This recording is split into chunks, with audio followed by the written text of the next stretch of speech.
Fala pessoal, tudo bem? É muito bom vê-los novamente. O nosso assunto de hoje é pneumotórax, só que aqui no contexto da pneumologia eu vou falar sobre pneumotórax espontâneo, uma doença de um diagnóstico relativamente fácil, mas por vezes é um diagnóstico desafiador.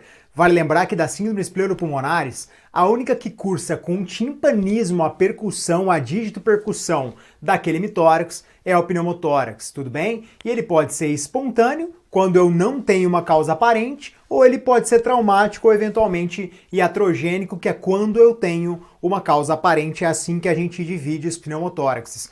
Quando é pneumotórax espontâneo, ele pode ser primário ou secundário.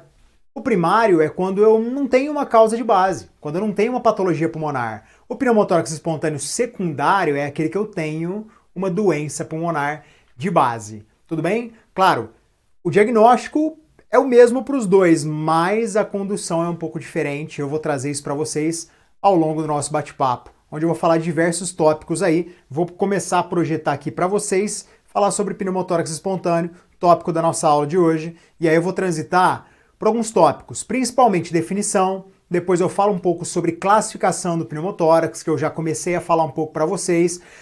Etiologia do pneumotórax, qual é a etiologia do pneumotórax espontâneo primário, qual a etiologia, quais as principais etiologias do pneumotórax espontâneo secundário. Depois eu quero falar um pouco sobre história, exame físico. Vale lembrar que o paciente que tem pneumotórax espontâneo, ele vai chegar para você principalmente com dispneia e dor torácica. E a dor torácica é do tipo ventilatório dependente. Quem dói é a pleura parietal. A pleura parietal tem receptor somático, tudo bem? Tem nociceptor somático, por isso ela é a única das pleuras que de fato dói. Por isso, quando eu tiver um deslizamento onde eu não tiver um espaço potencial, que eu de fato tiver um espaço real, no caso o pneumotórax, eu vou sim ter dor torácica ventilatória dependente. Exame físico eu preciso diferenciar das demais síndromes pleuropulmonares e é o que eu vou fazer com vocês ao longo da nossa aula. Depois, diagnóstico, como eu diagnostico, eu quero falar um pouco sobre radiografia de tórax, mas eu quero falar também sobre ultrassom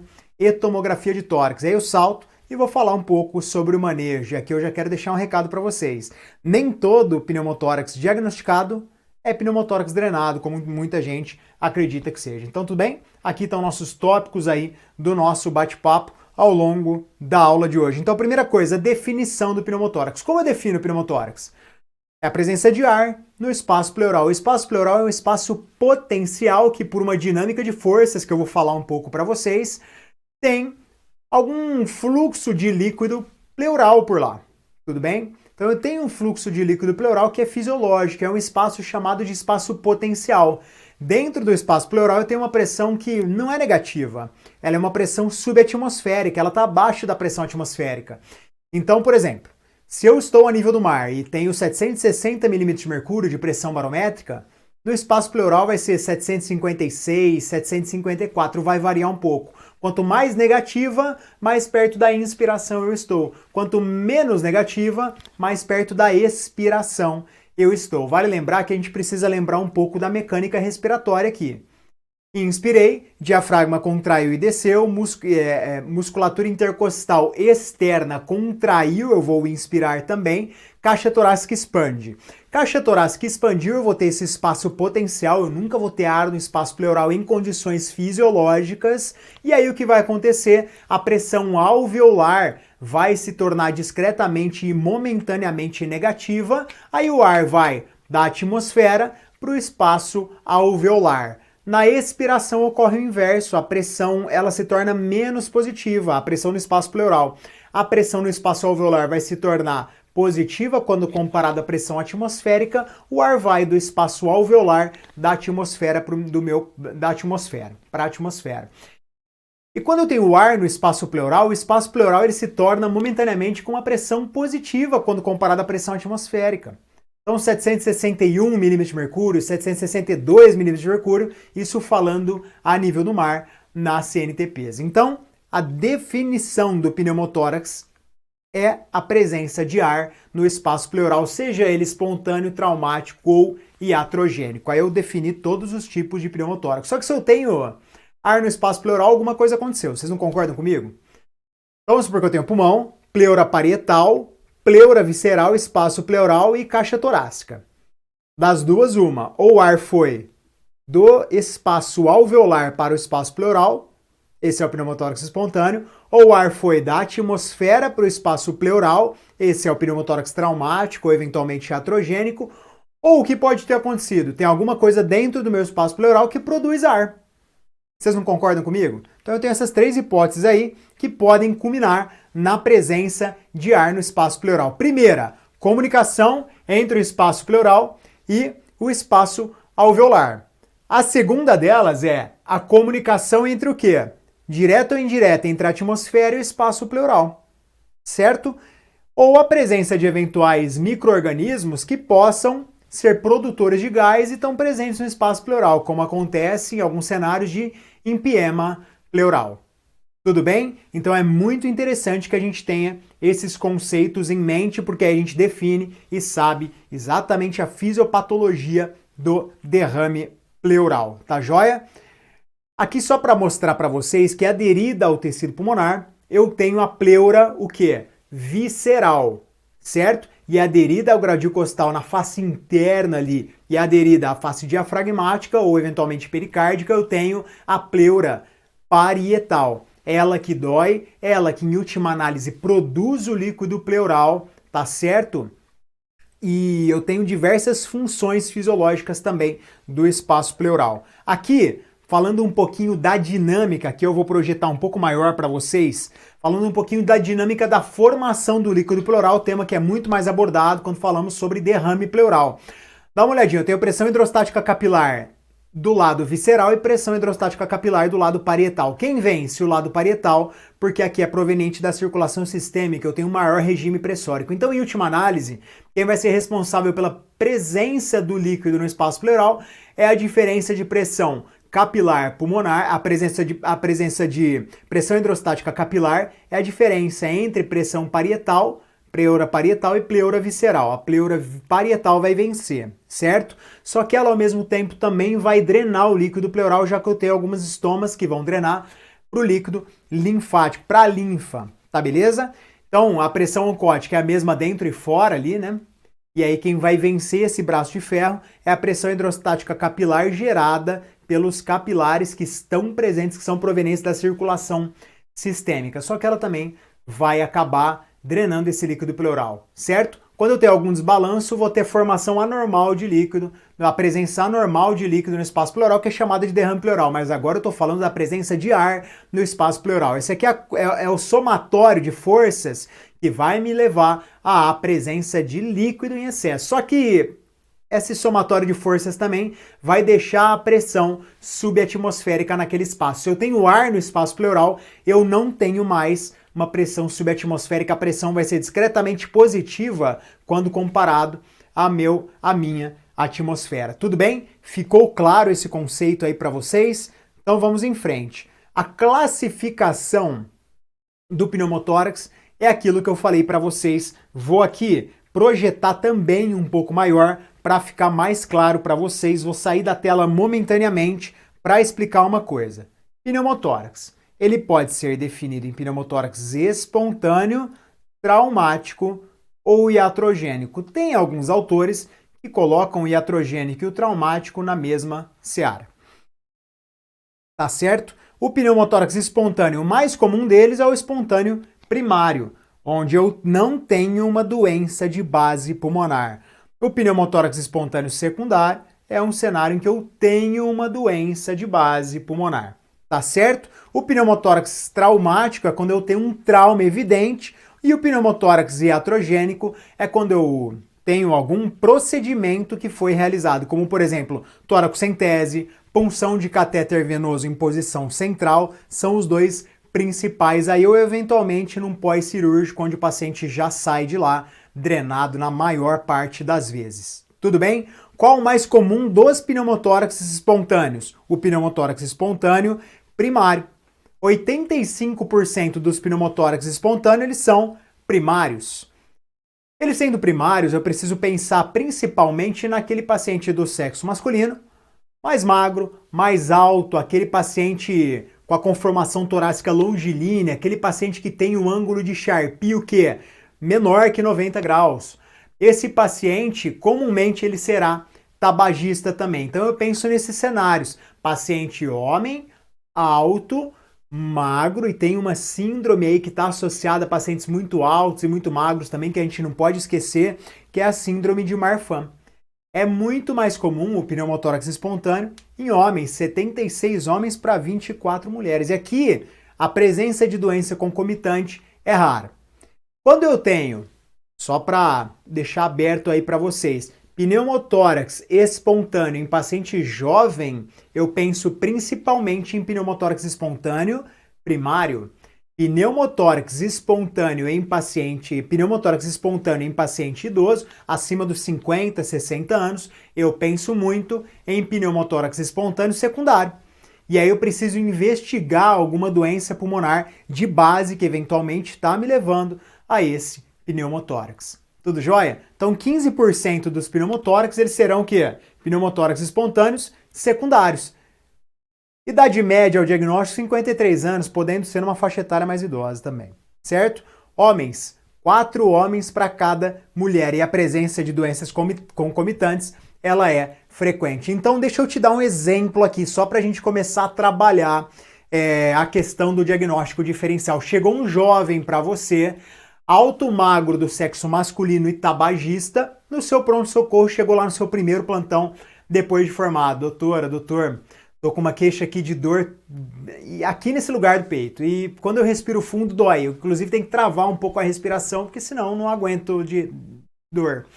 E também eu tô com falta de ar. Tem uma grande chance desse paciente ter o quê? Pneumotórax espontâneo primário.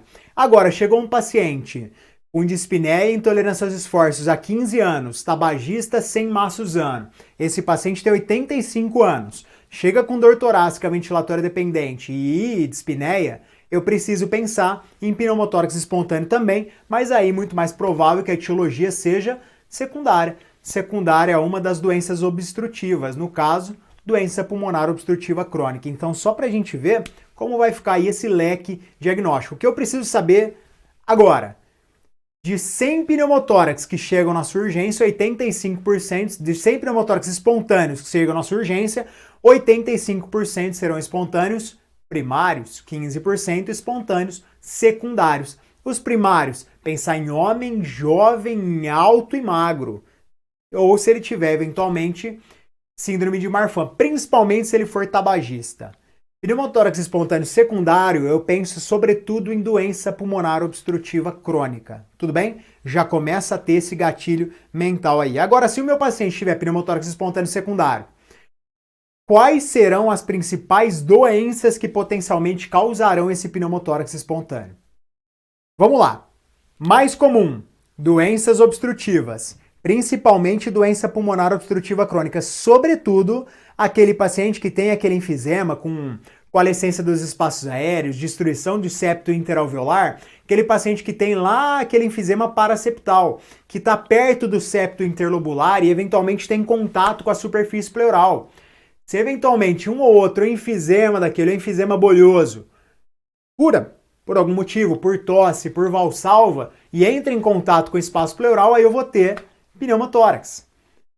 Isso pode acontecer. Inclusive, é a etiologia mais comum do pneumotórax, espontâneo secundário. É a presença de quê? De enfisema paraseptal, no contexto das doenças obstrutivas. Agora, tem algumas outras doenças que também podem cursar com pneumotórax espontâneo secundário, como, por exemplo, algumas doenças infecciosas, aí no contexto lembrando da pneumocistose, onde eu tenho em pacientes HIV positivo vidro fosco difuso com alguns cistos, e alguns cistos eles podem ser subpleurais. Só que tuberculose também pode levar à formação de uma escavação, comunicar com o espaço pleural e evoluir com pneumotórax. Abscesso pulmonar também, se ele tiver contato com o espaço pleural, pode cursar também com pneumotórax espontâneo secundário. Algumas doenças intersticiais classicamente também podem se manifestar com pneumotórax espontâneo secundário, como por exemplo algumas doenças fibrosantes, porque eu vou ter uma elastância pulmonar aumentada, uma capacidade de recolhimento elástico pulmonar muito maior, e aí eu tenho predisposição a formação de pneumotórax, sobretudo pacientes que têm fibrose pulmonar idiopática, que vão ter alguns ali cistos de faveolamento na sua tomografia de tórax, lá na periferia do pulmão, que predomina em base. Alguns pacientes com doenças císticas também podem cursar com pneumotórax espontâneo secundário, como por exemplo, osteocitose de célula de Langerhans, linfangioleumimatose e uma doença curiosa também chamada de doença de Birt-Hogg do B, onde eu tenho diversas bolhas subpleurais, tá? Principalmente em pleura mediastinal. Tá joia? Esses pacientes, uma boa parcela desses pacientes tem como primomanifestação aqui, ó, a presença de pneumotórax espontâneo secundário. Tá bem? Então é interessante que a gente saiba disso. Agora, algumas doenças neoplásicas, algumas neoplasias pulmonares também podem cursar com pneumotórax espontâneo secundário. E delas a mais comum é o carcinoma escamoso ou espinocelular, já que é o carcinoma que tem maior potencial em cavitar ou escavar. Tudo bem? Ficou claro esse conceito? Então, se eu tenho pneumotórax espontâneo primário, pensar no jovem. Se eu tenho pneumotórax espontâneo secundário, pensar no idoso e no paciente que tem doença pulmonar. Agora, dos pneumotórax espontâneos primários, a principal etiologia é quando eu tenho a presença de uma blebe pulmonar. É uma blebe pulmonar, é quando eu tenho delaminação dos dois folhetos ali dentro da pleura visceral, onde não vai tecido conectivo, onde não vai também espaço alveolar. Tá certo? Então o que acontece ali no contexto da formação das blebes pulmonares é isso aí, quando eu tenho a presença de uma camada interna ali, um ar no interior da pleura visceral. Silf, tá meio confuso para mim. Qual a diferença de blebe, de bolha e de cisto pulmonar? Calma aí que agora vai ficar um pouco mais claro. Deixa eu projetar um pouco maior aí para vocês. Blebe, a localização da blebe é na pleura, lá em cima, visceral. Blebe vai ter de 1 a 2 centímetros, são algumas bolinhas ali subpleurais, mas quando a gente fala em subpleurais é no folheto da pleura visceral. Ela está dentro da lâmina elástica da pleura visceral e a condição associada é pneumotórax espontâneo. Já a bolha pulmonar, ela tem presença de tecido conectivo. É o lóbulo pulmonar secundário que está lá dentro. E aí pode ter de 1 até 75% do parênquima pulmonar. O tecido envolvido também é o tecido conectivo e ela está comumente associada a carcinoma broncogênico ou outras doenças bolhosas também. Agora os cistos, quem está lá é o parênquima pulmonar ou eventualmente mediastino. Vai de 2 a 10 centímetros, depende da doença também. E o tecido que comumente forma os cistos é o epitélio. O epitélio recobre o interior ali dos cistos pulmonares e comumente estão associados a doenças intersticiais, mas também podem estar presentes em algumas doenças infecciosas, como por exemplo, pneumocistose. Agora, qual a principal manifestação clínica? Qual a principal apresentação do pneumotórax? Olha só, deixa eu olhar no seu olho aqui e falar. O paciente chegou no pronto-socorro, o paciente chegou no pronto atendimento, com queixa de dispneia súbita e dor torácica ventilatória dependente, tem dois principais diagnósticos que eu preciso fazer. Quais são os dois? Pensa aí. Principal diagnóstico é pneumotórax. Estamos na aula de pneumotórax, parece meio óbvio, mas eu preciso pensar em tromboembolismo pulmonar. Beleza? Tromboembolismo pulmonar não pode ficar fora do meu leque diagnóstico, da minha esteira diagnóstica aí, quando eu falo em dor torácica do tipo pleurítica e dispneia súbita. Tudo bem? Então vamos lá. Apresentação clínica típica do pneumotórax espontâneo é qual? Presença aguda de dispneia e dor torácica do tipo pleurítica, em especial naquele paciente que tem algum fator de risco. Vamos com calma. Estou aqui para falar para vocês por que acontece, porque decorar é muito fácil. Primeira coisa, por que acontece a dor torácica do tipo pleurítica? Primeira coisa, delaminou e eu tenho ainda um espaço que tem contato de pleura parietal com pleura visceral, certo? A partir do momento que esse paciente inspira, o que acontece em condições fisiológicas? Deslizamento entre os folhetos pleurais. Afinal de contas, para isso eu tenho o líquido pleural lá dentro. Só que de repente eu tenho ar no espaço pleural, eu vou ter sempre ali um atrito naquela pleura parietal. E pleura parietal dói porque tem receptor somático periférico derivado dos nervos intercostais, certo? Por isso eu vou ter dor quando eu respiro fundo naquele hemitórax, naquele ponto. É descrita também como uma dor de um dedo, ou one finger pain. Aquela dor que o paciente relata e ele mostra, ele fala, doutor, a dor é aqui, é nesse lugar. Agora, por que uma paciente tem dispneia às custas de taquipneia? Vamos lá. O paciente tem dor e ele pode ficar taquicárdico. Tudo bem, agora a taquipneia nós não conseguimos explicar ainda. Vamos lá. O espaço pleural ficou com uma pressão positiva quando comparado ao meio atmosférico, certo? O que vai acontecer com o meu espaço alveolar? Ele vai, como ele tem também uma pressão imediatamente positiva, ele vai colapsar. Eu vou ter uma atelectasia naquele hemitórax. Eu tendo uma atelectasia naquele hemitórax, eu vou ter um desbalanço na relação ventilação-perfusão. Vocês lembram disso? Então, a partir do momento que aquele hemitórax não ventila, mas ele continua perfundindo, eu vou evoluir com o quê? Com hipoxemia. Se eu tenho hipoxemia, o meu centro respiratório vai falar, Silf, respira mais rápido, cara. Preciso que você respire mais rápido porque eu estou com hipoxemia imediatamente. E aí o que eu vou fazer?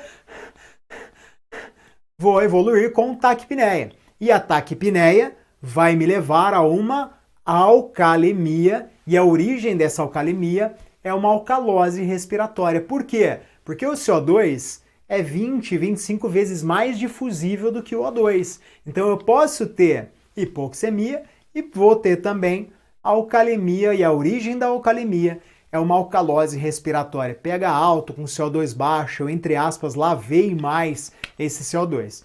Pegaram esse conceito? É importante que a gente tenha isso em mente aí, tá bom? Então, dor pleurítica e dispneia, sabemos já a fisiopatologia desses achados. Agora, o que a gente ainda não sabe são as principais manifestações do quê? No exame físico desse paciente. Então, vamos lá. Toda síndrome pleuropulmonar eu divido em 4. Inspeção estática dinâmica, palpação, percussão e ausculta. Tudo bem? Inspeção estática dinâmica, palpação, percussão, ausculta. Inspeção estática do meu paciente, eu posso ter o hemitórax acometido, abaulado.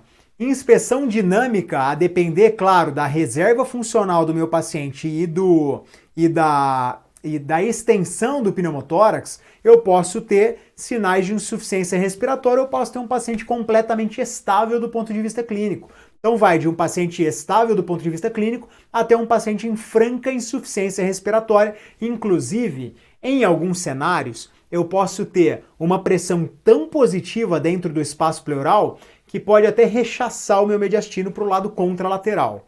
Então eu posso ter um pneumotórax de grande volume, vamos supor, à direita, que está empurrando o meu mediastino da direita para a esquerda. O que vai acontecer? Veia cava superior, vai ter um acotovelamento, vai diminuir retorno venoso. Diminuindo o retorno venoso, eu vou ter uma diminuição na pré-carga do ventrículo direito. Só que junto a isso, eu vou ter um aumento na pressão intratorácica daquele lado. Vou comprimir ventrículo direito, diminuir também pós-carga do ventrículo direito, abaulei septo do ventrículo direito para o ventrículo esquerdo, diminuo pré-carga do ventrículo esquerdo e aí eu posso ter síncope eventualmente. Tudo bem? Então tudo isso pode estar acontecendo. Agora, quando eu diminuo o retorno venoso, o que vai acontecer no exame clínico do meu paciente? Vai ter estase jugular. Certo? Diminui o retorno venoso, eu acotovelei a veia cava superior ali, eu vou ter estase jugular. Agora, se o meu paciente tiver aumento na pressão intratorácica, compressão do ventrículo direito, abaulou septo da direita para a esquerda, diminuiu pré-carga do ventrículo esquerdo, eu vou ter o quê? Hipotensão e choque. Então assim eu explico as manifestações clínicas do pneumotórax hipertensivo, que junto a isso pode ter um desvio do mediastino e desvio da traqueia, tudo bem? Só que na maior parte dos pneumotórax eu vou ter isso daí. Na palpação, eu vou ter expansibilidade diminuída naquele hemitórax, vou fazer, claro, o exame físico sistemático, e eu vou ter o quê? Expansibilidade diminuída naquele hemitórax. Só que palpação tem duas fases, concordam comigo? Expansibilidade e frêmito tóraco-vocal, que é a transmissão da vibração das pregas vocais para quê? Para a caixa torácica. Para a face externa da caixa torácica, aí fala 33, 33. Poxa, vibrou muito prega vocal, eu consegui ter essa transmissão na palma da minha mão. Compara um lado com o outro. Lá no pneumotórax tem que estar diminuído. Por quê? Porque a partir do momento que eu tenho um terceiro meio, eu tenho frame toracovocal ou diminuído ou ausente. Lembra disso. Então, pneumotórax e derrame pleural são duas condições em que tem um terceiro meio ali interposto e por isso eu tenho frame toracovocal ou diminuído ou ausente. É isso que eu escrevi aqui para vocês. Das síndromes pleuropulmonares, o pneumotórax espontâneo ou traumático ou iatrogênico é a única que vai ter o quê? Timpanismo a dígito percussão do hemitórax. Ah, mas e a síndrome de hiperinsuflação? Lá eu vou ter hipersonoridade, é diferente do timpanismo, certo? Quando eu falo em ausculta, murmúrio vesicular e ressonância vocal estarão diminuídos ou abolidos. E aí eu tenho esses extremos aí. Então decora, aprende a síndrome pleuropulmonar do pneumotórax. É uma das mais clássicas e é uma das que classicamente vocês mais gostam aí. Agora, um tópico que eu gosto bastante é radiologia torácica. Então eu vou falar para vocês como a gente diagnostica, claro, um quadro clínico compatível, junto com um exame físico compatível com pneumotórax hipertensivo, você tem que abordar de imediato, você já precisa descomprimir aquele hemitórax para o seu paciente não morrer de choque obstrutivo. Só que em outro cenário, um pouco mais eletivo, eu preciso de um exame complementar. E esse exame complementar pode ser desde radiografia de tórax até ultrassom, à beira do leito, ou POCUS, né? E tomografia de tórax. Dá uma checada aí junto comigo. Olha lá, vou pôr no 3 aqui, vamos lá. Radiografia de tórax, quem é o pulmão dentro da radiografia de tórax? O pulmão é a distribuição da trama vascular. Se eu não tenho trama vascular tocando a periferia, tem alguma coisa estranha. Agora, se eu não tenho trama vascular tocando a periferia, se eu consigo visualizar uma linha pleural, que é a pleura visceral, e se eu consigo visualizar a presença de ar no espaço pleural, eu estou conseguindo visualizar essas três coisas. Dá uma olhadinha aí junto comigo, olha lá. Aqui na imagem à esquerda de vocês, eu tenho um paciente sem doença pulmonar de base e à direita de vocês eu tenho um paciente com doença pulmonar de base. À direita a gente consegue ver o pulmão direitinho aqui desenhado, olha. Essa aqui é a linha pleural. Trama vasobrônquica não vai até a periferia, ou seja, aqui eu tenho ar no espaço pleural. E veja que o seio costofrênico está até mais caudal aqui, sinal do sulco profundo a gente chama. Agora aqui bem tênue, olha lá, pleura visceral, pleura parietal aqui na periferia. Então eu não vou visualizar trama vasobrônquica, eu vou visualizar a linha pleural e visualizarei também ar no espaço pleural. Isso fica um pouco mais claro quando a gente visualiza a tomografia de tórax. Então aqui, olha, ar no espaço pleural aqui no meu asterisco. E aí aqui eu vou visualizar a pleura visceral e aqui a pleura parietal. Tudo bem? Só que na ultrassonografia de tórax eu posso avaliar, inclusive, a presença de um lung point ou ponto pulmonar, que é um local em que eu tenho deslizamento pleural, esse aqui é o modo M, e aqui o sinal da estratosfera ou código de barras é no modo M, quando eu não tenho, no modo M, quando eu não tenho deslizamento pleural. O ponto pulmonar, ele diferencia uma topografia em que eu tenho de uma topografia em que eu não tenho deslizamento pleural. Ficou claro para vocês? Então vamos em frente que agora a gente vai avaliar várias imagens aí do ponto de vista do pneumotórax. Como eu vou medir o tamanho do pneumotórax na radiografia de tórax? Ápice pulmonar, distância da pleura parietal até o ápice pulmonar, que é o ponto A lá em cima que vocês estão vendo. Agora o ponto B aqui é a distância da pleura parietal até no caminho do hilo pulmonar. Então aqui, ó, pleura visceral, pleura parietal. Se isso aqui for maior que 2 centímetros, é considerado um pneumotórax grande. Agora, se o ponto A, lá em cima, for maior que 3 centímetros, é considerado um pneumotórax também de grande volume. Agora fique aí só com as imagens. Vou sair da tela rapidinho para a gente interpretar as imagens do ponto de vista bastante acadêmico. Aqui, uma radiografia de tórax incidência em PA, uma boa técnica, as escápulas não estão muito no filme aí, consigo visualizar seios costofrênicos e ápices bilateralmente. Agora à esquerda eu tenho uma doença, não tem? Veja só Vou trocar a cor da caneta. Vamos de vermelho. Aqui, olha só. Opa, vamos lá. Voltei. Caneta. Olha aqui que eu consigo visualizar a minha pleura visceral e a pleura parietal aqui. Ou seja, no asterisco eu tenho ar no espaço pleural. Então aqui um pneumotórax à esquerda. Grande volume ou pequeno volume? Provavelmente grande, porque aqui é maior que 3 centímetros. Agora, falando em grande, dá uma olhadinha nessa imagem. Essa imagem eu tenho telectasia total aqui do pulmão esquerdo, então eu tenho um pneumotórax aí de grande volume, certo? Eu não vejo trama vasobrônquica. Compare a diferença do hemitórax direito com o hemitórax esquerdo. O que aconteceu aqui? A pressão intrapleural ficou muito positiva e o que aconteceu? Colapso ou atelectasia do pulmão esquerdo. E o que acontece na presença de atelectasia? Vamos lá, eu tenho uma unidade alveolar aqui e o vasinho perfundindo. Se a unidade alveolar não está perfundindo, não está ventilando, o vaso está perfundindo normalmente. Eu vou ter uma relação ventilação-perfusão igual a quê? Igual a zero, porque ventilação é zero, tá certo? E a esse efeito eu dou um nome de efeito Shunt. É assim que eu preciso me lembrar da fisiopatologia da atelectasia no contexto do pneumotórax. Olha que tênue. Aqui um pneumotórax bem pequeno, é claro que fica um pouco mais fácil quando eu dou o zoom, quando eu já sei o diagnóstico, mas aqui está claro para a gente que eu consigo visualizar adequadamente a linha pleural aqui e diagnosticar um pneumotórax, tá certo? Dá uma checada aqui também, paciente todo monitorizado aí, né?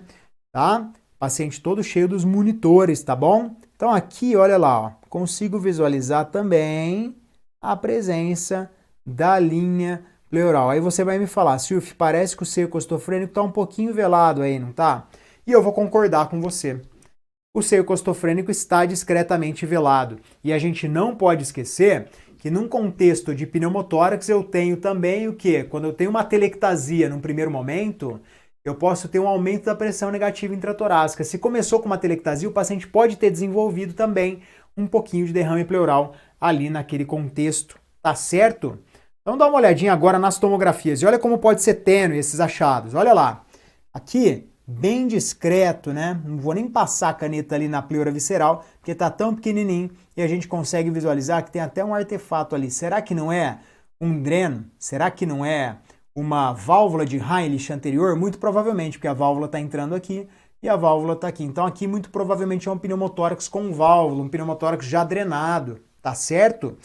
Agora olha que interessante essa imagem que eu vou mostrar para vocês. Aqui um corte tomográfico, um corte coronal, tá bom? Lembrar das diferenças aí também entre corte axial coronal e sagital, aqui o coronal.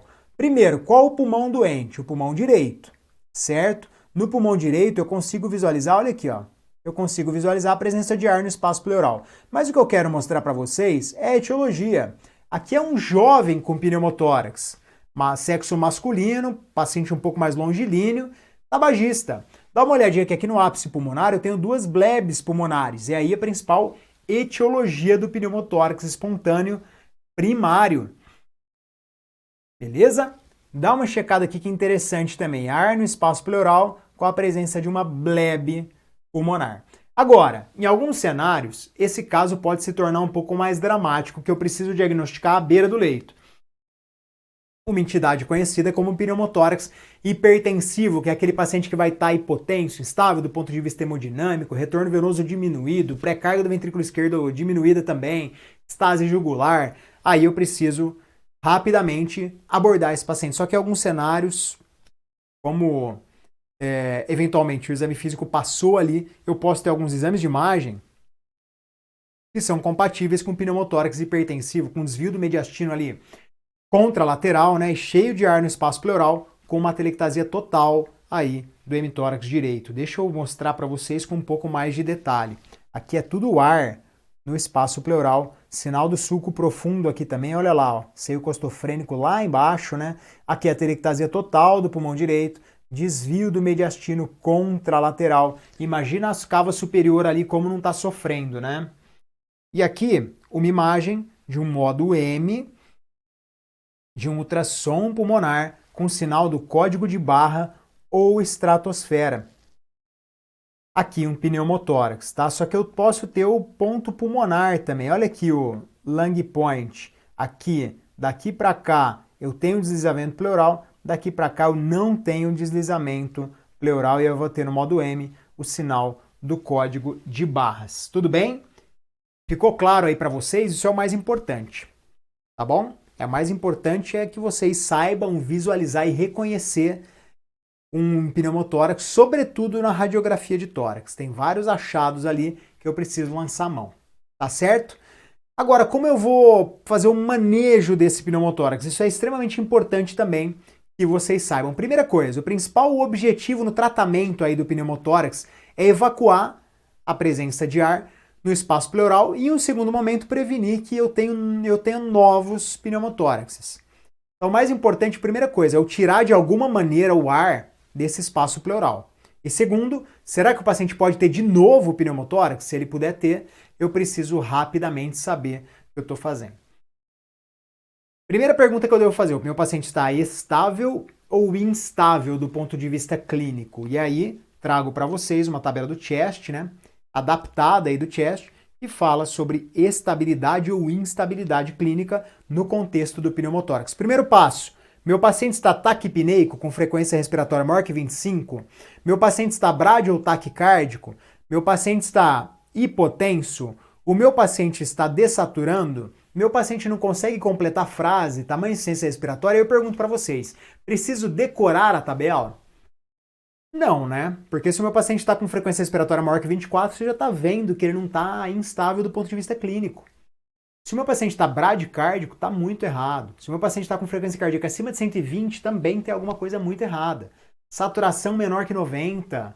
Olha lá, tem vários achados. O paciente chegou no pronto-socorro, não consegue completar frases. Alguma coisa muito errada tem. Portanto, eu não preciso decorar a tabela, mas eu preciso ver quais são as principais variáveis que estão incriminadas nisso. Agora, se o meu paciente tem atelectasia, tem um baita de um distúrbio VQ do tipo efeito Shunt, aí eu vou ter insuficiência respiratória que vai me desencadear no centro respiratório a maiores estímulos respiratórios e eu vou evoluir com taquipneia. Num segundo momento, o paciente pode ter dor torácica ventilatória dependente também, e aí eu posso ter outros efeitos deletérios aí dentro da fisiopatologia. Não decore a tabela, mas saiba as principais variáveis que nela estão embutidas. Agora, se o meu paciente estiver estável do ponto de vista clínico, o segundo passo é saber qual o tamanho do pneumotórax. E aí eu preciso saber a distância do ápice pulmonar até a pleura visceral e a distância de um traço ali do hilo pulmonar até a lateral da pleura parietal também. Linha A, ápice pulmonar até a pleura visceral. Linha B, aqui ó, igual eu já expliquei para vocês, traço uma linha paralela ao hilo pulmonar. Aqui, pleura visceral, aqui, pleura parietal, aí eu preciso saber a distância ali. Se for maior que 2 centímetros, é um pneumotórax de grande tamanho. Se for maior que 3 centímetros, lá em cima, lá na linha A, é um pneumotórax também de grande volume. Tratamento, principal recado que eu quero dar para vocês. Diagnostiquei um pneumotórax. Já aciono o residente da cirurgia para drenar. Não, não é bem assim. Não é bem assim. Em alguns cenários eu posso acompanhar, em alguns cenários eu posso aspirar, em alguns cenários eu posso, não necessariamente drenar, mas colocar uma válvula de Heinrich anterior ali, uma válvula aspirativa, unilateral. Na menor parte dos cenários, de fato, eu preciso drenar. Já que 85% dos pneumotórax espontâneos, eles são primários, tá bem? Primeiro recado. Paciente portador de instabilidade clínica é paciente drenado. Isso aí tem que ficar claro para vocês, tá bom? Deixa eu, já tá projetado maior, uma tabelinha aqui para a gente saber como a gente vai abordar o pneumotórax. Vou sair da tela momentaneamente. Tratamento aqui do pneumotórax espontâneo primário.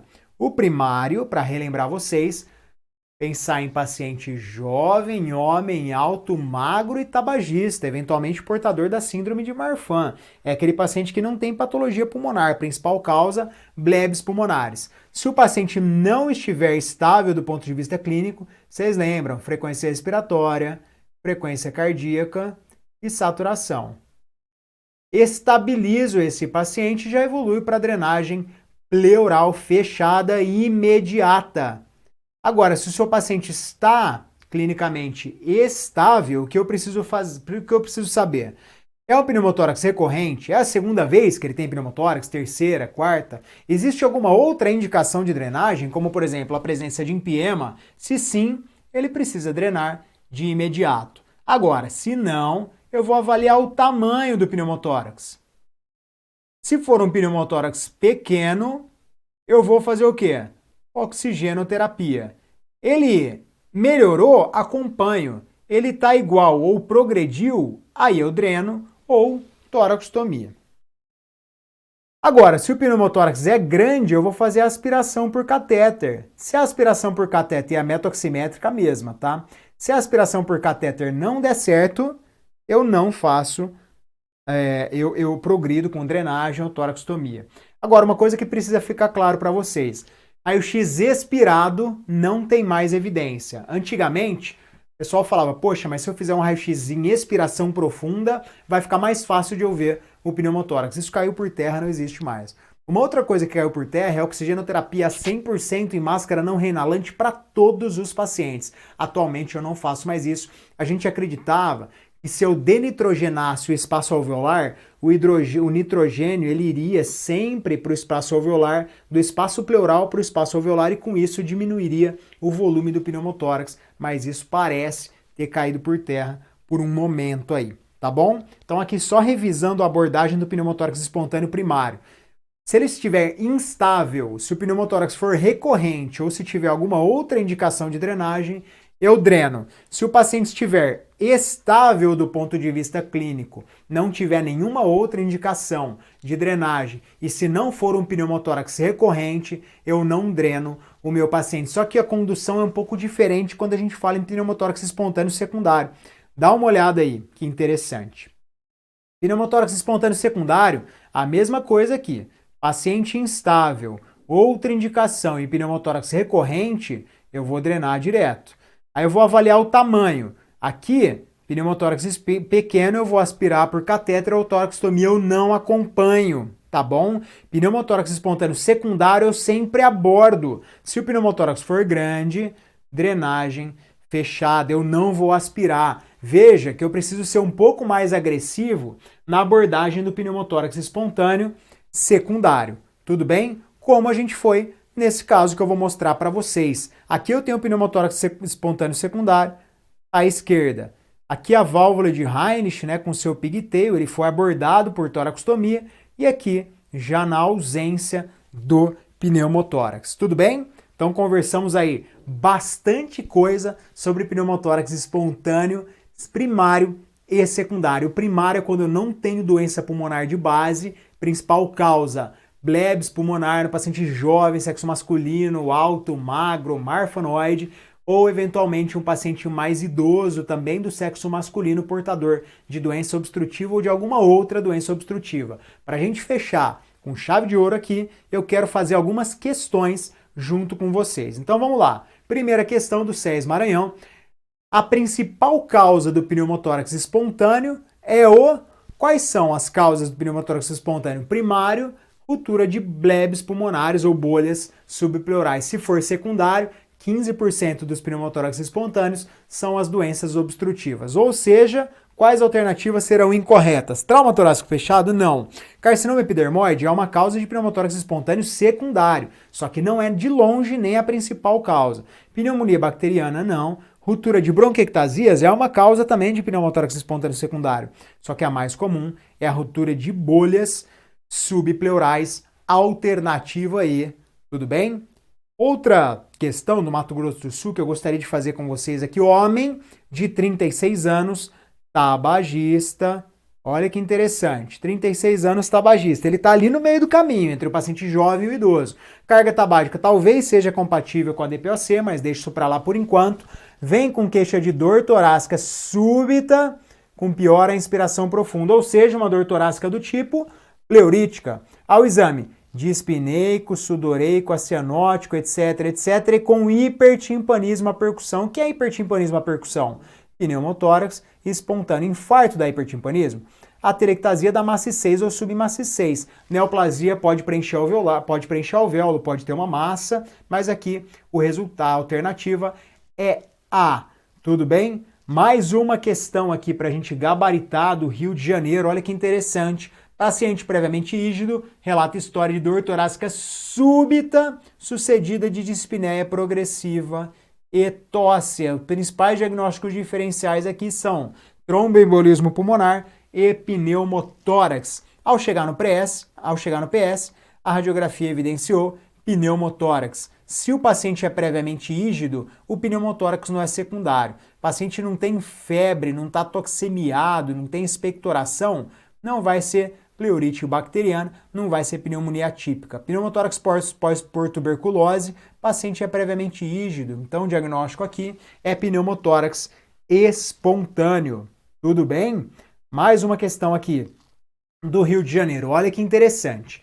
O diagnóstico diferencial entre derrame pleural e pneumotórax é feito através de... Olha aqui para mim. Nas duas eu tenho um terceiro meio sendo formado. No derrame pleural eu tenho um acúmulo anormal de líquido no espaço pleural. No pneumotórax eu tenho a presença de ar no espaço pleural. Logo, se eu estiver examinando um derrame pleural, é como se eu estivesse examinando o pulmão com uma interposição de um aquário. Agora, se eu estivesse examinando o pulmão por meio de uma vasilha vazia, eu estou examinando um pneumotórax. Qual a principal diferença ali? O frêmito vai estar diminuído nos dois, expansibilidade diminuída, murmúrio vesicular diminuído ou ausente. Agora, qual a principal diferença? Se eu for lá e percutir no derrame pleural, eu vou ter maciçez ou submaciçez. Inclusive, eu vou ter o sinal de Sinorelli quando eu fizer a digitopercussão do processo espinhoso do corpo vertebral na altura daquele lugar.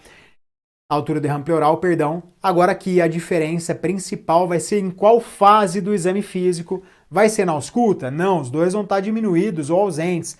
Vai ser no frêmito? Não, os dois vão estar diminuídos ou ausentes. Em inspeção, posso ter abaulamento nos dois. Inclusive, eu posso ter até abaulamento expiratório no derrame pleural do espaço intercostal, chamado de sinal de Lemos-Torres. Frequência respiratória, os dois podem estar taquipneicos. A principal diferença aqui vai ser na digitopercussão. Vamos lá. Faculdade de Medicina de Jundiaí, São Paulo. Em qual situação o pneumotórax pode ser tratado clinicamente sem intervenção? Pneumotórax tamanho grande? Não, já arrisca as duas, porque eu posso conduzir só pneumotórax pequeno, se for o primeiro episódio, ou seja, ele não for recorrente, ele estiver estável do ponto de vista clínico e for, claro, o primeiro episódio. Então lembra aí junto comigo. Pneumotórax abordado do ponto de vista conservador, o paciente tem que estar estável do ponto de vista clínico hemodinâmico, né? Ele não pode estar com frequência respiratória acima de 24, saturando menos que 90, brádio taquicárdico, não pode não estar completando frase, ele tem que estar falando normalmente e tem que ser o primeiro episódio. Aí eu parto para a próxima fase. Se ele estiver estável do ponto de vista clínico, eu preciso fazer o quê? Medir o tamanho daquele pneumotórax. Menor que 3 centímetros lá em cima ou 2 centímetros na altura do hilo, é um pneumotórax pequeno, eu posso acompanhar. Tá bem? Então olha que interessante essa questão aí, sempre na vanguarda aí das questões da Faculdade de Medicina de Jundiaí. Alternativa correta, alternativa D de dado. Mais uma questão para a gente gabaritar, a questão do Goiás. Sobre o pneumotórax, marque a alternativa incorreta. Os principais achados são dor torácica e dispneia? Sim, perfeito, dor torácica do tipo pleurítico ali, né? B de bola. Radiografia de tórax em PA e perfil é a primeira escolha suficiente na maioria dos casos? Tá perfeito, é a primeira escolha. Veja que eu não tenho raio-x expirado aí, né? No caso dos pneumotórax espontâneos, 85% dos pneumotórax espontâneos vão ocorrer antes dos 40 anos de idade, tá perfeito.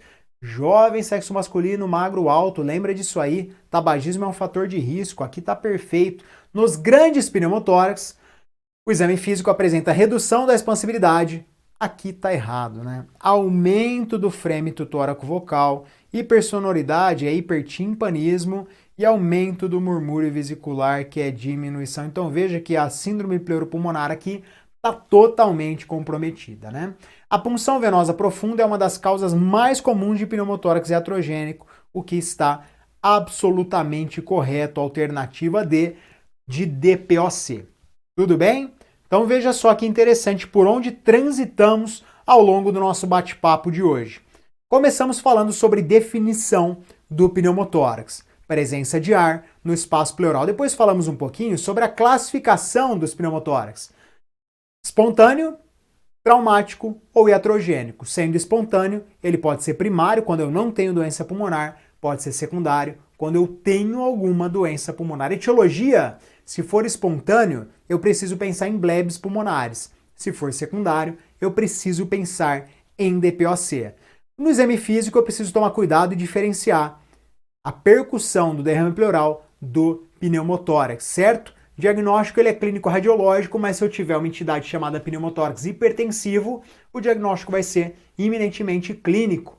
E o manejo, nem todo pneumotórax diagnosticado é pneumotórax drenado. Eu posso acompanhar quando for o primeiro, quando estiver estável do ponto de vista clínico, quando não tiver nenhuma outra indicação para drenagem e quando for um pneumotórax de pequeno volume. Tudo bem? Aqui eu deixo as principais referências bibliográficas utilizadas para eu fazer essa aula junto com vocês e, claro, como sempre aqui, eu deixo o meu agradecimento e as minhas redes sociais. Então foi um prazer estar aqui com vocês, foi muito bacana conversar sobre um assunto que eu gosto tanto, que é o pneumotórax, principalmente o pneumotórax espontâneo. Bons estudos para você, conte comigo para o que você precisar e é isso aí. Fique sempre aqui conosco no Aurora Med. Valeu!